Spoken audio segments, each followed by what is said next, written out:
முருகப்பெருமான் தமிழின்பால் அதிக பிரியம் கொண்டவர். தமிழ் புலவர்களில் முன் வலிய தோன்றி தன்னை பாடுமாறு கேட்பாராம். தன்னை புகழ்ந்து பாட மறுப்பவரிடம் பல திருவிளையாடல்கள் புரிந்தவர்களை தன் வசப்படுத்தி தன்னை புகழ்ந்து பாட வைத்து விடுபவர் முருகப்பெருமான். அந்த வகையில் திருநெல்வேலியை தலைமையிடமாக கொண்டு ஆட்சி செலுத்தி வந்த பாளையக்காரர்கள் காலத்தில் ஆழ்வார் திருநகரில் பகழிக்கூத்தர் என்ற ஐயங்கார் வாழ்ந்து வந்தார். அவர் வைஷ்ணவத்தைச் சேர்ந்தவர். ஆகையால் அவர் மகாவிஷ்ணுவை தவிர வேறு யாரையும் தம் வாயால் பாடமாட்டார். அவரது தமிழில் மயங்கியவர் முருகப்பெருமான். முருகப்பெருமான் ஐயங்கார் கனவில் தோன்றி தம்மை பாடுமாறு கூறுகின்றார். ஆனால் ஐயங்காருக்கோ முருகனை பாட மனமில்லை. ஒரு நாள் முருகப்பெருமான் ஒரு கையில் சக்கரமும் மறு கையில் வேலும் ஏந்தி ஐயங்கார் முன் தோன்றி தன்னை பாடுமாறு கூறுகின்றார். ஆனால் ஐயங்காரோ மாலை பாடுமாயால் மருமகனை பாட மாட்டோம் என்கின்றார். முருகப்பெருமானும் விடுவதாக இல்லை.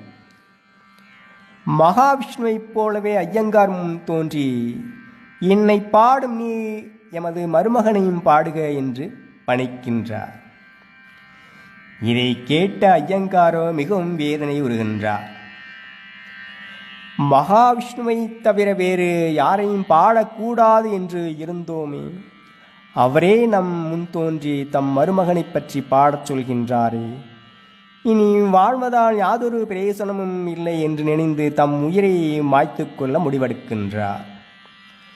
இதற்கிடையில் பாளையக்காரரோ ஸ்ரீவைகுண்டத்தில் முகாம் அமைத்து தங்கி இருக்கும் வேளையில் அவரது கனவில் முருகப்பெருமான் தோன்றி, உமது ஆட்சியின் கீழ் இருக்கும் உமது குடிமகன் ஒருவன் நாளை தம் உயிரை மாய்த்து கொள்ள இருக்கின்றான் என அவரை பற்றி விவரத்தை கூறி, நீ அவனை காப்பாற்று என்று கூறி மறைகின்றார். ராஜாவும் தமது பணியாட்களை அனுப்பி ஐயங்காரை வெள்ளியினால் ஆன விலங்கிட்டு கொண்டு வரும்படி ஆணையிடுகின்றார். ராஜாவின் கட்டளைப்படி ஐயங்கார் சிறையில் அடைக்கப்படுகின்றார். சிறையில் அடைபட்டிருக்கும் ஐயங்கார் முருகனை பாடாது விட்டமையால் வந்த களங்கம் இது என மனம் வருந்தி முருகனை பாட ஆரம்பிக்கின்றார்.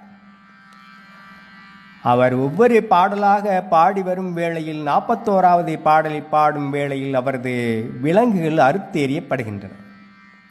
சிறை கதவுகள் திறக்கப்படுகின்றன. முருகப்பெருமானும் அவர் முன் தோன்றி, எம்மை பாட வைக்கவே யாம் இப்படி ஒரு திருவிளையாடலை நடத்தினோம், தொடங்கிய அந்தாதியை தொடர்ந்து பாடி அருள்க என்று கூறி மறைகின்றார். பகழிக்கூத்தராகிய ஐயங்கார் பாடிய அந்தாதி சிறைவிடு அந்தாதி எனப்படுகின்றது.